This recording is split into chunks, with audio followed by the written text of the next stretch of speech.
Hello and welcome to the Majlis, a podcast by Radio Free Europe, Radio Liberty, focusing on Central Asia. I'm Mohammed Tahir, your host here in Washington, D.C. Another cotton season about to start in Central Asia, as every year millions of people, including farmers, public and private sector workers, even medics and teachers, are expected to take active part in the process from the start to the end. When in its peak, this is a total period of mobilization in at least three Central Asian countries, Turkmenistan, Uzbekistan, and Tajikistan, as millions of citizens, including underage kids, spends days in the field, and the whole process takes months to complete.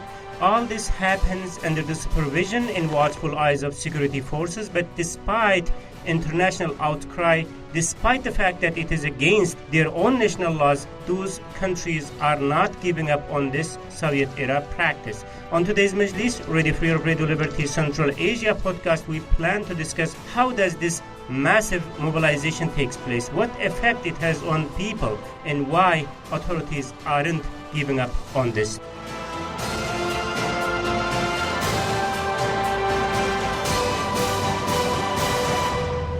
To discuss the subject in the panel, I have two names who tirelessly work to monitor this state-sponsored campaign. Ruslan Matiev, editor of Alternative Turkmenistan News; Kirill Boychenko, coordinator of coalition of NGOs called a Cotton Campaign. In the panel, I also have Steve Severlo, Human Rights Watch Central Asia researcher, and Bruce Pannier, editor of Kishlock Ovozi, Radio Free Europe, Radio Liberty Central Asia blog. Gentlemen, welcome to the Majlis. Thank you. Thanks for having me. Very nice to have you. So with this, Krill, maybe we can start with you. The cotton season yet to kick off, right? Well, actually, the preparation of the fields started.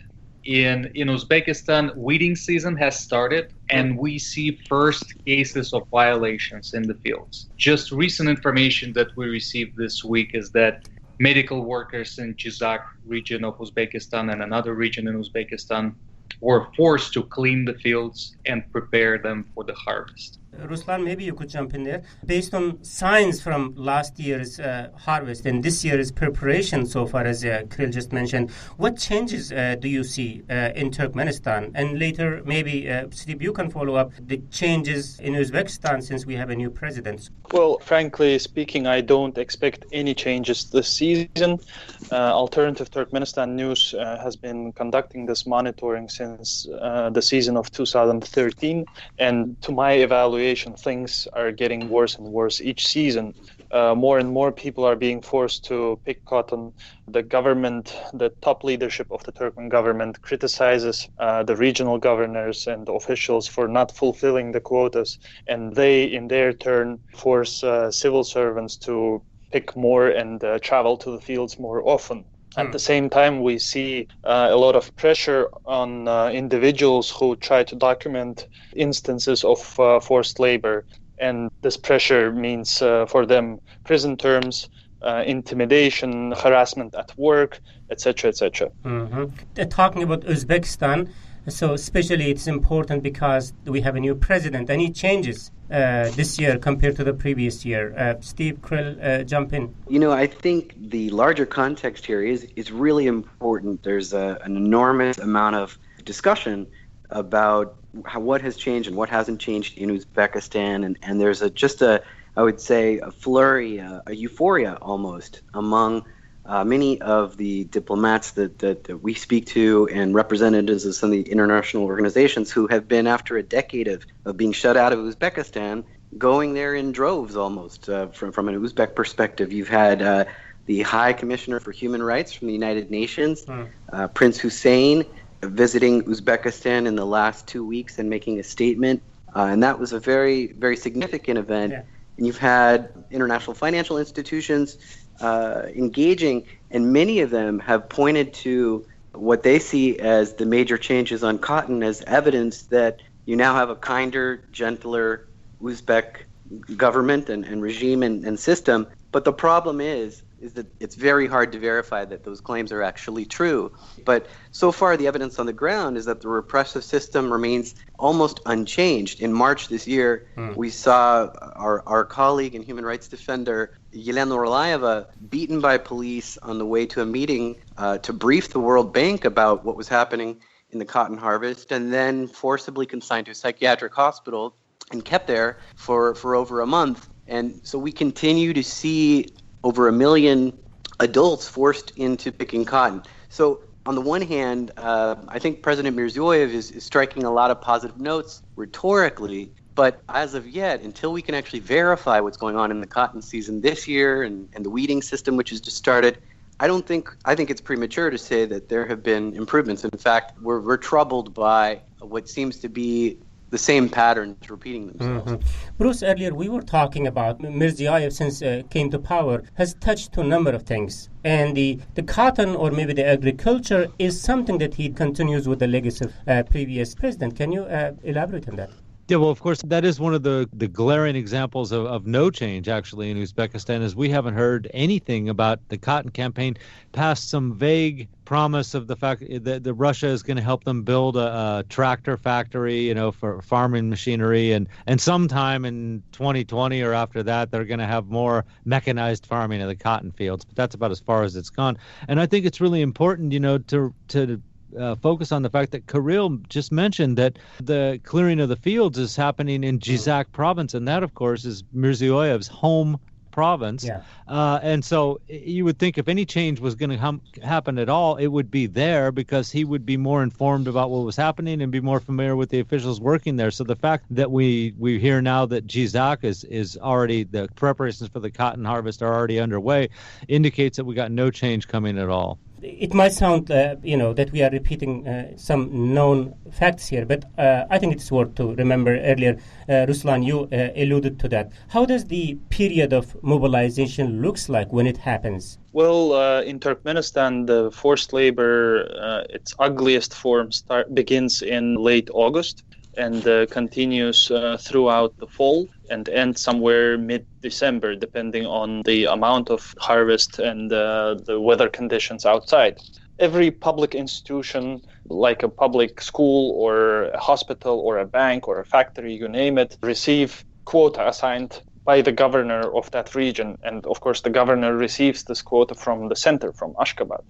Then every such public organization, they split this quota among themselves. And each particular school or a hospital receives the amount of cotton that they need to submit eventually at the end of the season.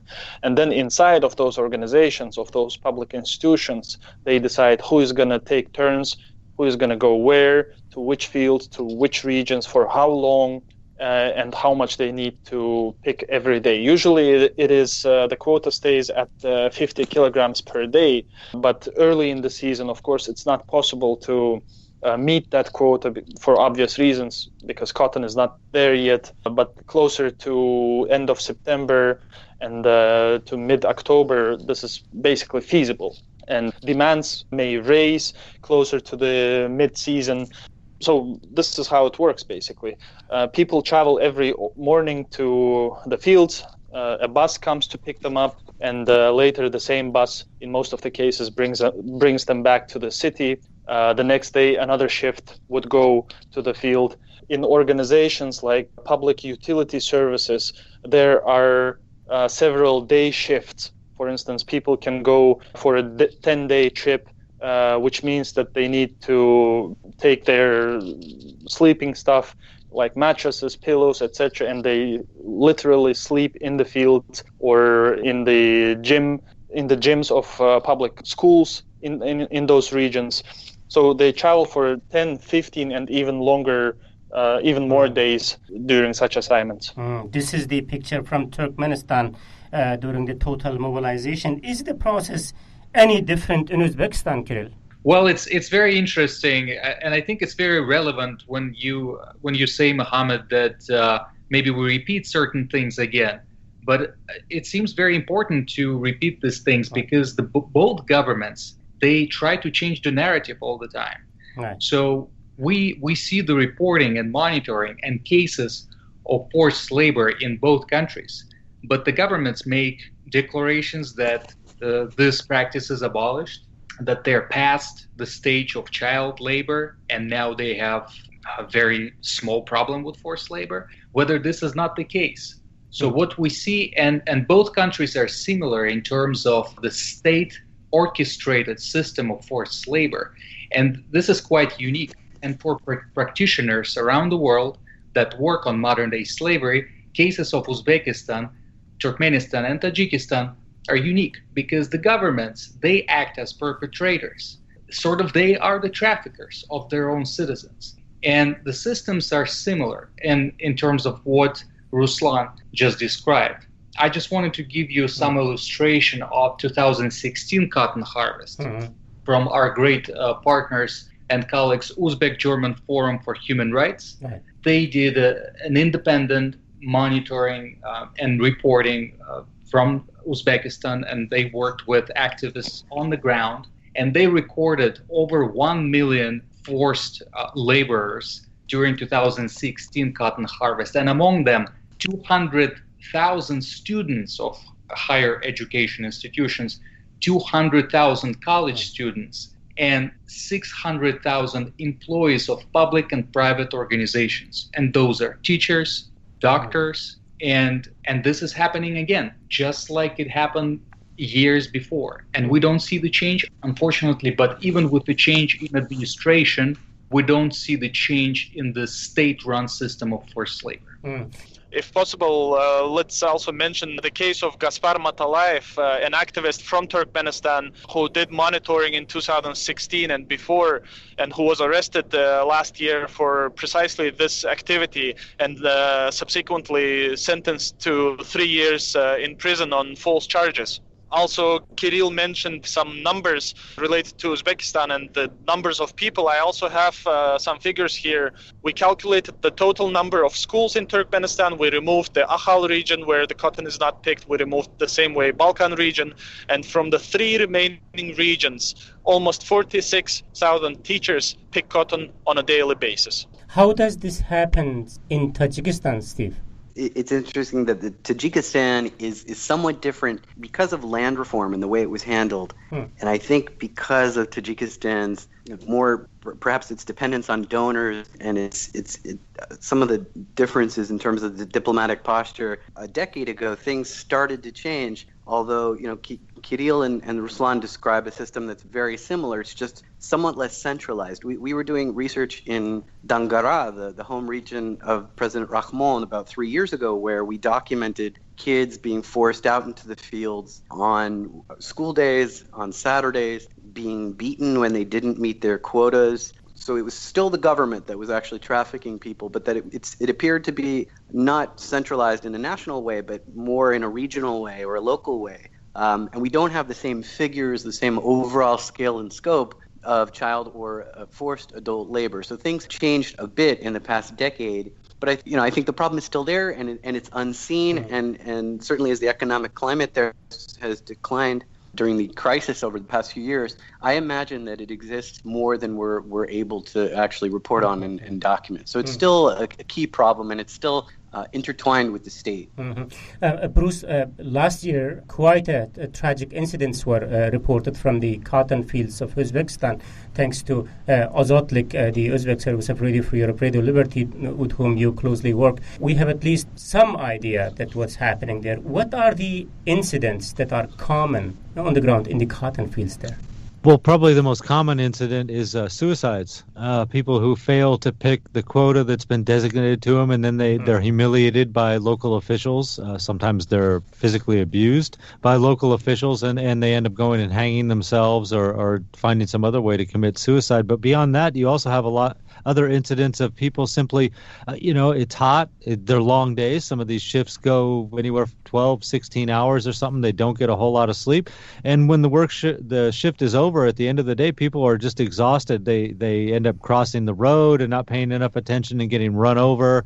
We had this very unfortunate incident of a child that was in the fields in Uzbekistan, and he decided that I'm not sure he was actually picking cotton, but his parents were, or at least one of his parents was. And he just went to sleep in a trailer with a bale of cotton, and they just kept throwing more and more cotton on top of him, and he suffocated. So these are the kind of incidents that you see really every year. So this is the picture. Now the massive abuse of human labor and basic rights takes place despite continued international outcry, despite that it is against the national laws of those nations. What to do about this? And what steps are taken so far, both by national governments, international communities, to stop this practice, and what the outcome have been so far? So we will continue the debate discussing this and many other questions shortly. Hey everyone, before we get into the second part of the show, just a quick reminder that if you really like Majlis podcast, there's a real chance that you will also like my other radio show that's called Gandhara Podcast. The show discusses latest developments in Pakistan and Afghanistan from local perspective. And the podcast is published in every second week on Radio Free Europe, Radio Liberty's Gandhara website. It's a totally must-follow discussion for foreign policy nerds with interest in the region. First, let me recap the debate that today on the Majlis, Radio Free Europe, Radio Liberty's Central Asia podcast, we are discussing annual cotton campaign in Central Asia and its short and long-term implications. Joining me in the discussion are Ruslan Matiev, editor of Alternative Turkmenistan News, who conducts hands-on monitoring of the situation in Turkmenistan; Kirill Boychenko, coordinator of Cotton Campaign, coalition of NGOs which fights against forced labor in the cotton fields of Central Asia; Steve Severtlu, Central Asia researcher at the Human Rights Watch, who defends the rights of people; and Bruce Pannier, editor of Qishlaq Awazi, Central Asia blog at Radio Free Europe, Radio Liberty, who documents these developments in his writings. I'm Mohammed Tahir, host of the Majlis here in Washington, D.C. Welcome back, gentlemen. So, mother of all questions is why authorities in at least 3 Central Asian countries, Turkmenistan, Tajikistan, and Uzbekistan, aren't giving up on this Soviet-era practice. Maybe, Bruce, we can start with you. Well, I mean, it's an easy way to make money. Cotton, ever since independence, has been one of the surefire ways of getting hard currency. So there's never, they really need that. And let me put that in perspective a little bit for you too. Now, Uzbekistan is not a major natural gas exporter, but it does export natural gas. The amount of money they will get for their natural gas exports to Russia this year, which admittedly are only 5 billion cubic meters, is approximately the same amount of money that they'll get for cotton sales. So it is that kind of importance to the Central Asian governments. Another one of the problems is who's buying the cotton too. I mean, it's easy. There's been a big campaign, and Kirill, of course, would know a lot about this. In the West, to not buy cotton from these kind of people. But in Uzbekistan's case, for instance, the major purchaser of Uzbek cotton is China, and they don't care. More than half of Uzbek cotton which they always have a big cotton fair every year in October, and China comes and buys a bunch of it. And then you look at the list of the other countries that buy it, and almost all of them are countries that aren't really. I mean, they have their own rights problems that are frequently mentioned by international organizations. So they're kind of in the same boat as Turkmenistan, Uzbekistan, and Tajikistan, where they're all criticized for their rights records. So they don't have any problem buying the cotton from them. And like I said, for the governments in those regions, it's a surefire way to get hard currency. All of them need hard currency now. They're having severe economic problems. So, having a cheap labor force that you can pay next to nothing to go out and harvest your cotton and get it so that they can market it at an international fair or to international buyers, it's ingrained in the system. It's a way that they've just become accustomed to making money over the last 25 years. How does the hierarchy involved in this practice? Enforcer seems to be district mayors. Do you think the order comes from the president, Ruslan? Absolutely. When it comes to Turkmenistan, I have not a single doubt that this order comes from the president. In Turkmenistan, every case, every detail is decided by him. Even the smallest thing, as the way a flag should be installed on a newly built, newly erected building. In Turkmenistan, he literally decides on everything. This is, earlier you used the word krill, modern-day slavery, describing this situation. Ruslan tells us that this order, this practice takes its root from the presidential office. Probably it's the same with the other 2 countries in Central Asia. So how does the authorities respond when confronted with the questions. I guess you had a quite interesting discussion this year in Geneva involving cotton, and where the representatives from some of the Central Asian countries were present. This is a very good question. The thing is, at the beginning, the government of Uzbekistan would deny that there is a problem. And right now, they changed this rhetoric to accepting that there is a problem, but they are working hard to correct it. But unfortunately, what we see is that there are many paper exercises. Some plans are signed, some documents being discussed, international conventions being ratified. But the real tangible reforms on the ground is something that we yet to see. The enforcement of laws, that's the problem.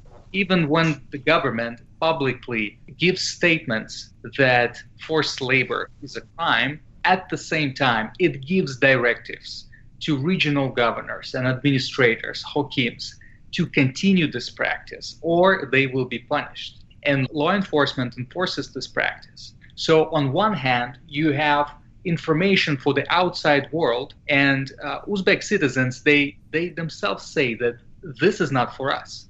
For us is forced labor in the fields. This information, or something you see on the banners about hotline on forced labor, this is for international monitors. So there is a clear differentiation of different informational channels. And also something I wanted to build on what Bruce said, that cotton and forced labor in cotton, it's about money, of course, yes, but it's also about control. Imagine if the authoritative country over decades and decades forces annually hundreds and hundreds of its citizens. It breaks the will, it controls, and it's one of the means to do it. Then the system is corrupt or absolutely corrupt. We don't know where proceeds from sale of cotton are going. I don't think that that Majlis has information and parliamentarians have information where the money goes. And it's also a long history of propaganda. When citizens are being told, this is your civic duty, let's stand up for the motherland, this is our white gold, the cotton, and it becomes another story. So the system is nuanced. That's why at the cotton campaign, we come to stopping this problem from many different angles. You know, Steve, yes, we are criticizing the cotton production. The abuses comes with it, but there won't be a production if there won't be a demand. The question is how to avoid this. Is there any mechanism through which it can be avoided? The forced labor can be stopped, or how to deal with this internationally? Just to pick up on a bit of what Kirill and Ruslan were saying, it is about money. It's also about repression. This is very much the DNA of these regimes. And I think over time, some of the friends of this podcast, like Alex Cooley, have written about how over time the Central Asian governments have learned to play the game exceedingly well in terms of deflecting criticism. And I think cotton is a real case in point, in the sense that, at least in the Uzbek case and on other human rights abuses, the lesson seems to be if you repeat a lie long enough, it'll become true. And, we were speaking earlier about the recent diplomatic euphoria, in a way, about the supposed improvements in Uzbekistan. And we have heard from some of our sources on the ground that President Mirziyoyev himself has recently been taking credit for the reduction in child labor that occurred over the past several years. Of course, he, as prime minister, was primarily responsible for enforcing agricultural production. And, we know very well about his repressive tactics to enforce farmers meeting their quotas and threatening to take the slate out of their roofs if they didn't deliver their quotas. But he himself has actually been taking credit for these changes when we know full well that it was an international boycott, it was international pressure, it was the threat of certain sanctions, it was the State Department listing Uzbekistan as a trafficker of cotton that brought about some of the improvements that we did see earlier. And so, I think this is about international pressure. It's about supporting international and local civil society to actually monitor what happens. I mean, we don't have any of that, unfortunately, in Turkmenistan. no eyes on the ground, no way to verify government claims of what's actually going on. We have seen when it comes to Uzbekistan, the picture is problematic because we have the International Labor Organization, which has been monitoring the cotton fields. And of course, that's an incredibly important aspect of this. The Cotton Campaign and Human Rights Watch called for many years for the Uzbek government to let the ILO in and do monitoring. But what we've seen is that the monitoring is not truly independent. People like Yelena Orlaeva still get picked up and put into psychiatric hospitals when they try to go out into the fields. And so what we need to see, and we've been calling on the government to do this for many years, is to allow local groups, outside groups like the Uzbek German Forum for Human Rights to go out into the fields without harassment, without threat of being jailed, and report on what's happening. I think we also need to see the World Bank step up and actually fulfill its obligations. It's making major investments into Uzbekistan's agricultural sector.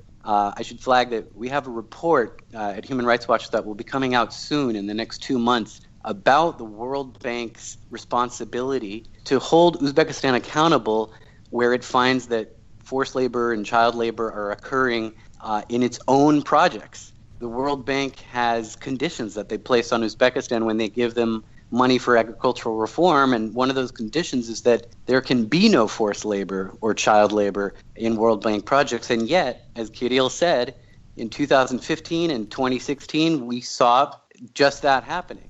So the World Bank needs to say to Uzbekistan, the money stops until you allow truly independent monitoring and you allow activists to do their job. Maybe, Krill, you can jump in here. Earlier, Steve alluded to that there is not a clear picture from the ground what is happening. Also, reporting from Uzbekistan is so difficult that we have cases like Orliaeva. If that is the case, it's also because of the authorities. They don't let you to monitor the situation on the ground. So in this situation, is the existing mechanism is enough to deal with this situation? We need support, and we need support for human rights defenders that risk their lives every day working on the ground in Uzbekistan and Turkmenistan. Yeah, that's the point well taken, Krill. But my question was, if there is not a possibility to report or monitor the situation on the ground, it is also because of the authorities. My question is, the system, the mechanism that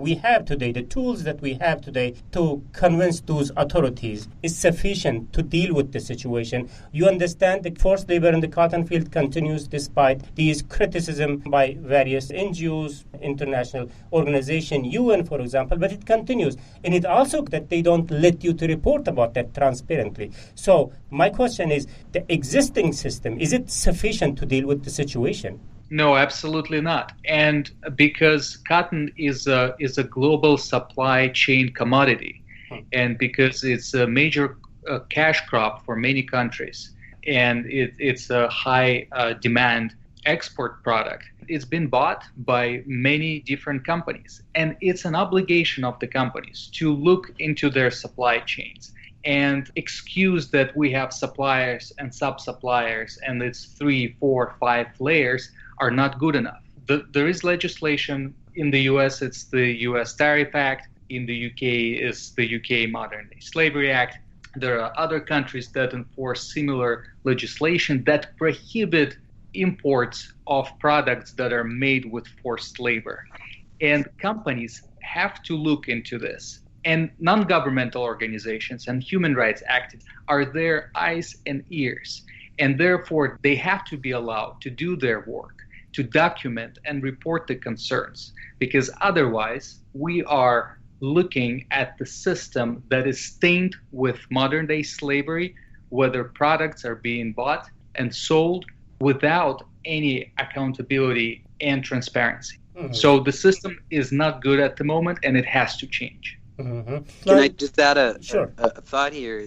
Is that, we also don't know what the impact of the Trump administration is really going to be on Central Asia and human rights, although so far the signs we're seeing are not good in terms of the much lessened influence or importance being placed on those issues. So there should be a trafficking in persons report coming out this summer, most likely that the State Department puts out every year. And we don't know if Uzbekistan and Turkmenistan are going to be ranked in the categories that they should, that is the worst of the worst, But that's a really important symbol that's sent to these governments. And you know, we saw that the few improvements that did take place in Uzbekistan starting 4 years ago happened, and when the ILO was actually allowed in, that happened directly in 2013, immediately after the State Department had taken steps to sanction Uzbekistan. So if the pressure lets up, nothing changes. I think that's really the story. And we saw earlier this year the European Parliament, which had been a voice for standing up to these abuses in 2011 and refused to sign off on tariff and extending certain economic privileges and benefits to Uzbek cotton coming into European markets. They actually took a step backwards and approved a textile protocol that allows Uzbek cotton to come into European markets more easily. And that was despite the vocal criticisms voiced by our partners in Uzbek civil society. So it's been a mixed bag. We've seen the pressure waning, I would say, over the past 2 years. And the euphoria around the supposed changes in post-Karim of Uzbekistan, I think, doesn't really necessarily help the 32 million citizens of that country get free of these abuses. Okay, two quick questions. Ruslan, first to you. So you have been involved in the campaign run by the NGOs, the advocacy campaign, trying to convince various international companies to not buy cotton from Central Asia. Is it making any difference? It's a good question. We have just recently started engaging with foreign companies, but the problem is, as Bruce mentioned, China is buying most of it, and unfortunately this trend is seen or will be foreseen in the coming seasons in Turkmenistan as well. We have managed, together with the cotton campaign, to get several companies, several brands publicly refuse sourcing cotton from Turkmenistan or products made of Turkmen cotton. Yes, it is some sort of success, but how big is this success in terms of revenues? We cannot compare how much their refusal will affect the Turkmen government versus, for instance, China buying raw cotton, or Pakistan buying, or Bangladesh buying raw cotton from the government. I'm less optimistic in this sense, but at the same time, we need to continue working, and we are now engaged with another big chain. I will not name it, but we're still in the process of discussing it. Okay, Bruce, final point. So what has to happen to change this stalemate situation? You know, mechanization would help a little bit because it would free some of these people up. If there was true privatization of some of these cotton plantations, or I suppose that would help. I mean, there's no reason in the world why someone couldn't actually own the cotton plantation and you run it regularly, where you have workers who you pay a fair wage and they go out and get and take care of the cotton harvesting. It would reduce the amount of people involved in it, substantially, and it would be a more open and legitimate process at that point. But I mean, Kirill raised a really good point by saying that the government couches these things as a patriotic duty, and so they have this veneer over the top of it. If it's not, you're not being forced into the field as a slave or anything like that. You're part of the whole process of bringing our nation up and moving us forward. I mean, that's something else that's also got to stop. And I suppose organizations like RFARL should keep broadcasting as much as possible that you're being used as a slave. There's not much difference than that, or being chained to a post and told to do work all day. But it really, this is going to have to change the mindset of the people, and really whatever pressure you can put on the government to stop this and try to make it a more legitimate form of agriculture would help. Okay, thank you very much for your insightful comment. Bruce Pannier, editor of Qishloq Ovozi, Central Asia blog at Radio Free Europe, Radio Liberty. Ruslan Matif, editor of Alternative Turkmenistan News. Kirill Boychenko, coordinator of Cotton Campaign. Steve Severdlu, Central Asia researcher at the Human Rights Watch. Thank you very much for your time. In touch, gentlemen. This is it from me, Mohammed Tahir, host of the Majlis, Radio Free Europe, Radio Liberty, Central Asia podcast. Until next week, bye-bye.